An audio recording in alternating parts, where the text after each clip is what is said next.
We're going to feature a testimony by a man of God named Mickey Robinson. You're going to be absolutely amazed when you hear this story, because he was in a plane crash that literally destroyed him. In fact, it killed him. And yet he's alive to tell the tale. Hold on to your seats right now and listen to this amazing, outstanding testimony of the goodness of God. I'd never met anybody who ever told me about anything personally knowing God or anything supernatural other than historically what I knew from stories from the Bible. Never met one person who told me they had a real relationship with Jesus. Never knew about the need to really come into a relationship with the Lord through Jesus. And I was busy getting it on. But you know, there's not enough excitement in the world to ever satisfy. You always got to have more. And I like stuff that was edgy, you know, skiing, and I always liked aviation stuff. And so I started taking flying lessons. And I thought it'd be more fun jumping out of airplanes. So I became a sport parachutist, and that really got me. I mean, I became obsessed with skydiving. It really consumed my life. My existence revolved around that 30 to 60 seconds in free fall and that 5-minute parachute ride. Then I had to do it again. It's like like a drug, you know. It's almost good. Like an addiction. Oh, totally. And then all of a sudden, one night, all that was going to change. Shortly after takeoff, I don't really recall much because I was kind of dozing off, sitting next to the pilot, or actually sitting on the floor next to the pilot where we moved the seats in this new aircraft. And I was awakened by a sound unfamiliar to me. It was the sound of the motor going completely silent. Uh-oh. And the pilot turned to me and he slapped me. He says, "That's it, we're going down." So we just pitched forward and we plummeted straight down at over 100 miles an hour. And what was seen out of the cockpit, and this was told to me, I don't recall this, but we were going straight to the ground and we were headed right towards a gigantic oak tree. We did hit that tree going, like I said, over 100 miles an hour, and my face stopped my body going 100 miles an hour. So then the airplane cartwheeled on its wings and slammed into the ground. If you see pictures of the aircraft, it doesn't look like anybody could survive this. So there was obviously injury and confusion, and the two students got pushed out the doorway and by one of my friends who was a very experienced jumper. And the fourth man out saw me moving, and the pilot assumed we were leaving too. And just as he was going out, the plane went up in flames. And as he was running away, he heard screaming and realized I was trapped inside along with the pilot. And this brave man who was my friend and went back in the plane and saw me trying to escape where the wing had been torn loose from the airplane.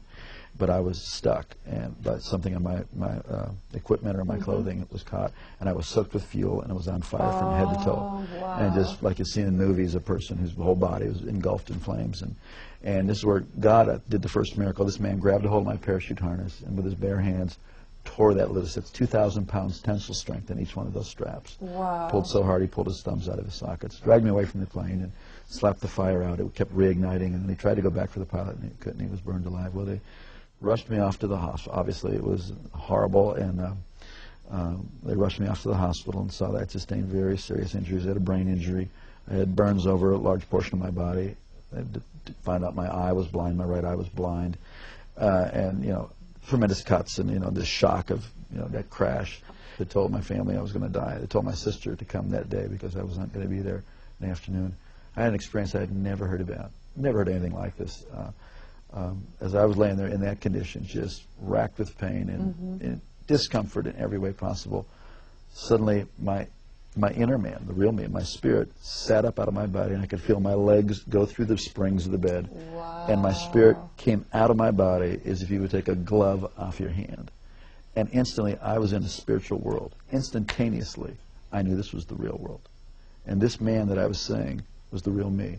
Now, when that happened, were you aware of any pain still? Or no, were I was totally completely separated from the pain and the carcass. Completely, no. And I didn't even remember turning around and looking. I mean, I was transferred immediately into a spiritual dimension. And everything about the spirit world is more real than this world. The colors are brighter. The edges of everything are sharper. The emotions are just enhanced. They are clear. And instantaneously, the thing that really struck me the most was there was a complete absence of the awareness of time. Everything in this world is relative to time. You know, you got up this morning, you'll go to bed at night. Something is old, something is new, it will get old. Something is born, it will die. Everything in this plane, in the physical plane, in the natural plane, is relative to time. But everything in the spiritual plane is relative to eternity. So what had been natural to be aware of time was totally gone. And I was totally aware of eternity. It is shocking. It is stunning to be conscious and to know what eternity is. Also, logic and reasoning doesn't happen there. based on the sum total of all my intelligent thoughts that I've learned. You know, I had a death and I'm in the spirit world. It's like you just know that you know that you know. It's like having a revelation constantly, and it was incredible. And I knew I was traveling. I could feel, you know, that I was traveling. And as I looked ahead, there was this pure white light. It was whiter than the whitest snow and brighter than 10,000 suns. And yet I could look right at it, and it was compelling. And it was like I was being towed. I was being towed like a tractor being. And as I was looking, I could feel this anticipation. But then simultaneously, that on my right side, I could feel something, and I looked, and there was this blackness sweeping. Now, this blackness, as I looked at it, instantly I was aware of its complete nature. It was eternal, like I was experiencing eternity. It was without any matter.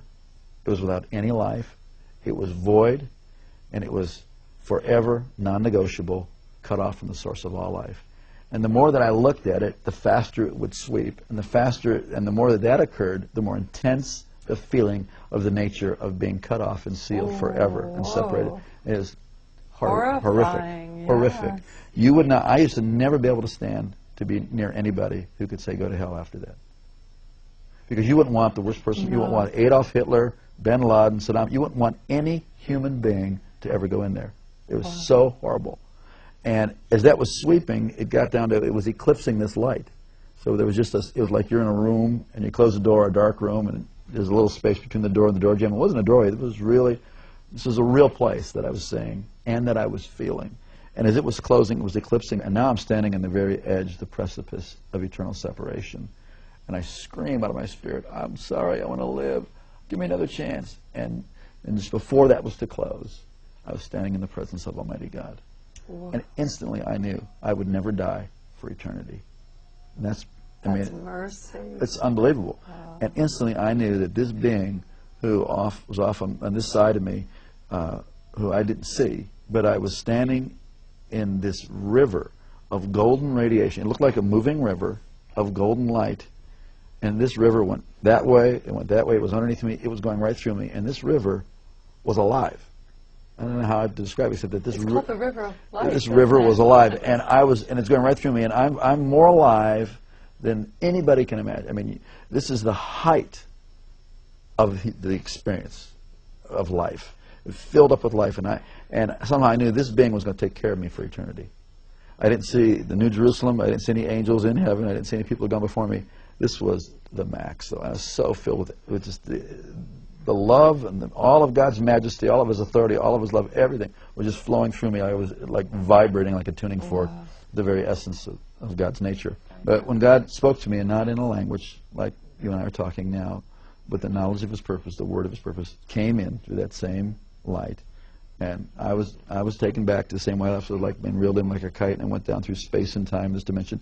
As my spirit settled into my body, and I could start to hear out of these ears and see out of this eye, I came to in the room, materialized kind of like they beam up on Star Trek, right. And I heard myself speaking in this beautiful language that I had never heard anybody talk about before. Heavenly language. Yeah, it was a beautiful language. And when my brain turned on, I thought, what in the heck is this other language? And I was no longer, the person who was dying and dead was no longer, and I was born again and filled with the Holy Ghost. I never heard about that. You know, for years I wondered, what was that blackness, and why did it sweep down to where it was just a sliver, like about a half-inch of white light? And years later, God revealed it to me. It was really a historical record of my life, that for all the years that I had lived, I was in darkness, and God gave me a space to cry out to Him. And in that space, it changed my future, my destiny, my whole purpose. God loved me the whole time. God was with me. But, you know, please don't wait until you're that desperate. We're desperate right now, and He's with you, and you have a chance today to cry out to God. It's not complicated. It's not religious. I mean, certainly my prayer wasn't all that complicated, and it wasn't about religion. It was about I needed life, and there is no one of us before God that doesn't need the whole life that He has to offer. It's usually fear that keeps us from doing that. Or like we're afraid, well, I'm not good enough. That's the whole deal.